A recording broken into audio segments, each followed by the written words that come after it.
السلام علیکم ګرانو کتونکو، ستاسو د بیرو ورجا پر شاه درویش یم پروګرام دی ستاسو د خوښې ښکلی مازدیګر پروګرام کې را سره نن د پښتونخوا یو ډیر نامور شاعر نورالبصر بصر صاحب میلمه دی.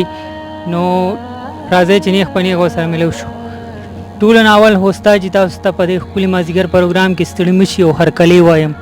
مننه جعفر شاه درویش صاحب، ستا د ښکلي مازدیګر په دې مازدیګر کې ډېر خوشحاله شو.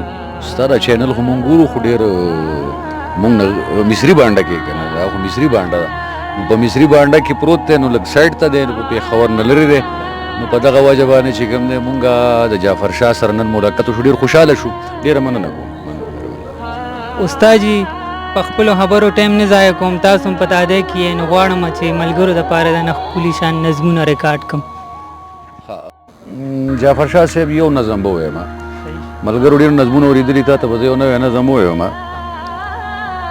او دا یو نظم نه علاوه به انشاءالله په راتلونکي پروګرام کې به انشاءالله جعفر شاه سره زموږ ژبه ده انشاءالله ښه کلامونه به نور هم انشاءالله بیا وایو مزید، چې اوس ناوخت هم دی او جعفر شاه هم غوښتنه کوي. د نظم عنوان دی طالب.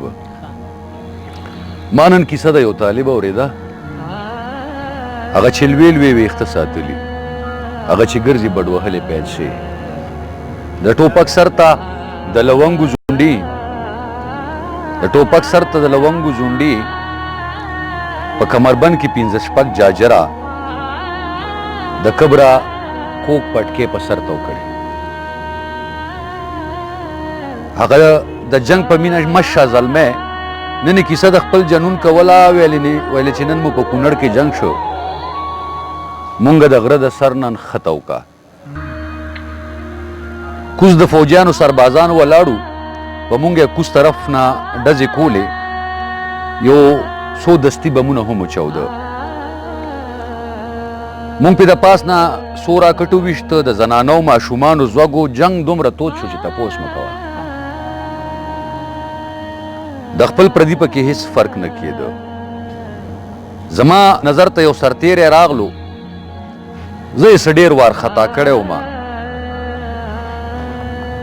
خو ما هم سم شیشکې اخیستی ولو.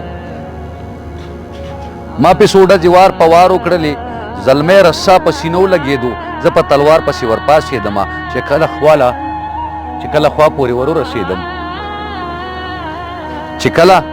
خوا پورې ورورسېدم، نو دغه ځوان د مرګ سلګی وهلې، بل خوا موبایل یې ټنګېدو په جیب کې، ما یې موبایل د جیب نه راویستلو.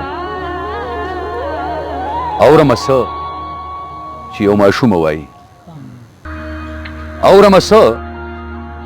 یو ماشومه وایي، پلار جانه کور ته ته راځې او که نه، هغه دوکان والا سودا نه راکوي. پلار جانه کور ته ته راځې او که نه، هغه دوکان والا سودا نه راکوي. وایي پیسې در پسې ډېرې شولې، دا سویمه ورځ د مونږ ګوږي ناشي وو. زه یې د سکول نه هم راویستی یم، چې ستا پیزار نشته، جامې زړې دي، پلار جانه ماشکه دې اخیستې وینو، چاله یې ورکه چې خواړه نه لرو، ډېره مننه.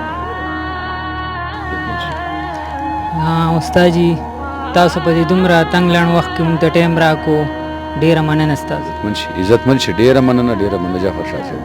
ښه مینوالو، دې ټایم بصر صاحب ډېر په تاده کې دی او ټایم کم دی، ناوخته دی، نو انشاءالله چې زندګي وي بیا به ورسره نورې مرکې هم کوو.